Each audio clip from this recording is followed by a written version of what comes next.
When you leave the international airport of Rio de Janeiro and head towards the south of the city, which is where all the beaches are, you pass a sprawling informal settlement called Mare.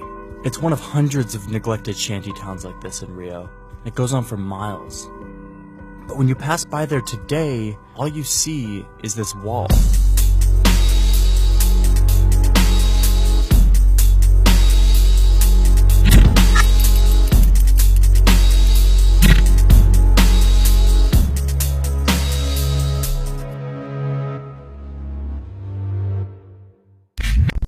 Look at this map of Rio. Here's the part that you probably know. It's the South Zone. It's where all the iconic beaches are. Mare is in Rio's North Zone, which is where most of the city's poor live. A barreira acústica, a ideia, segundo eles, era para poder barrar o som, porém é nítido que essa barreira, o único intuito dela é para quê? Para que as pessoas que saem do aeroporto do Galeão e vão sentido a Zona Sul não consigam ver a realidade da cidade. They don't have sewage systems, they don't have housing rates, they don't have anything. But, you know, the city is really concerned about how loud the cars are. So, because they're worried about, you know, the ears of the poor people that don't have food in their stomach. The city just installed a big new school in this community a few months ago. You'll note that when we get to this part of the highway, the wall becomes totally transparent, giving us a perfect view of the shiny school. Every time international attention comes to Rio, the city scrambles to build up infrastructure around tourism for visitors to see that it's this amazing city. The problem is, the visitors will come and they go, but the people of Rio are here to stay. And they're frustrated. They're frustrated that their government will spend so much money to build up certain parts of the city and completely neglect others.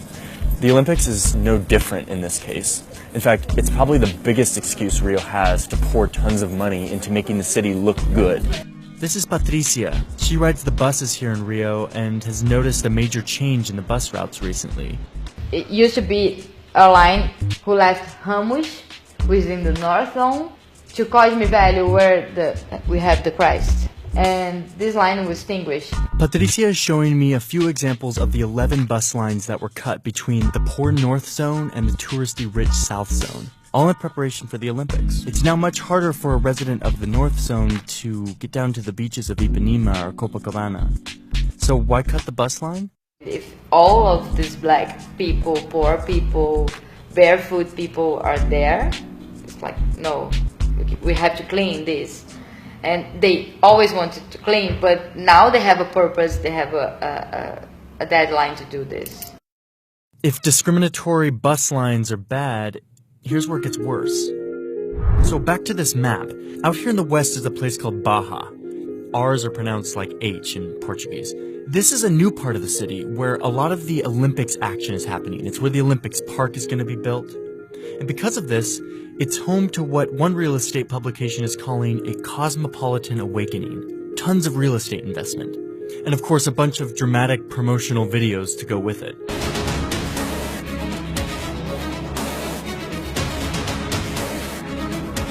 There's this one guy named Carlos Carvalho. He's a real estate developer, and he owns 64 million square feet in Baja. Last year, in a series of interviews with big publications, Carvalho sketched out his dream for Baja. His goal is to turn this place into a new Rio, a city for the elite, of good taste, noble housing, not housing for the poor. This guy's the 12th richest person in Brazil, and he's got a ton of political influence to make his dream happen. Here he is with Rio's mayor, whose re-election campaign he generously donated to. They're just, looking over plans for how they're going to reshape Baja. But there's one big problem for people like Carlos Carvalho and his dream to make Baja a haven for the rich. If your interest is in land value, the less poor people you have in your land, the greater value you can give it to it. They think of the city as a place for you to invest in, not a place for you to live in. Over the years, little settlements of a few hundred families have popped up in Baja. It's usually workers unable to find affordable housing and creating communities of their own. These places have been around for decades, and many of them have gained legal status for their property. But to the luxury-minded developers of this new part of town, these informal settlements represent a barrier to their plan. So when the Olympic Park was planned for this area of Rio, It wasn't much of a surprise when the city came in with eminent domain eviction orders, telling these communities that they would be moved to public housing complexes, usually far out of sight of any international visitors. Most communities left, some happily taking the money that the city gave them. Some mounted intense but failed resistance. But I visited one community that didn't give up on the fight to keep their homes. Quando falaram que as Olimpíadas ia ser no Rio de Janeiro, nós já sabíamos que nosso problema ia aumentar.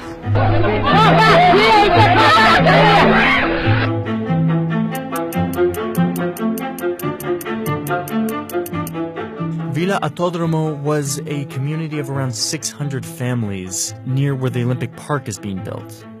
It's not on the actual park property, but it's in the site of the park. This is what it looks like today.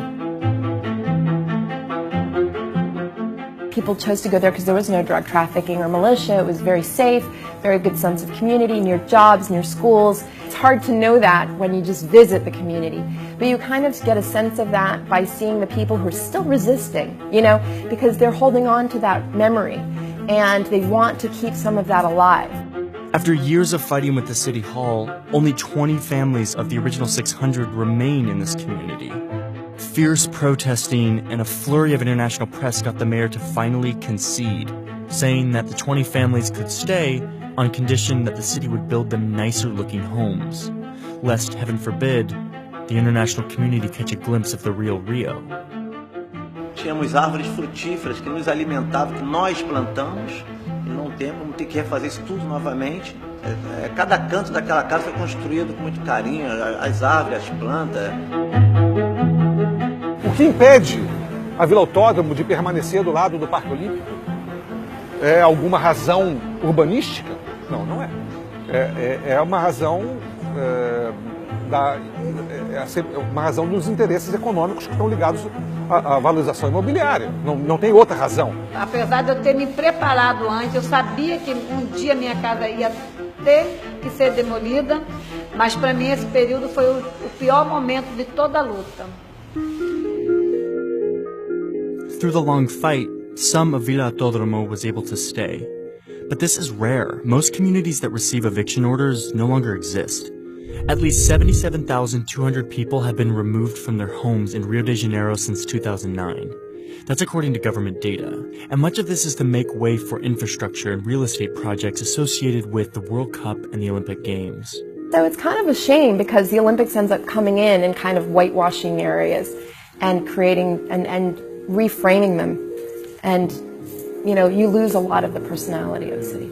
Of course, there have been numerous benefits to the people of Rio thanks to the Olympics investments. New bus lines, revitalizations of old parts of the city, museums, parks. This stuff will make life better in the city for sure. But in the end, billions of public dollars that were supposed to benefit the people ended up bowing to the interests of a few people with a lot of money.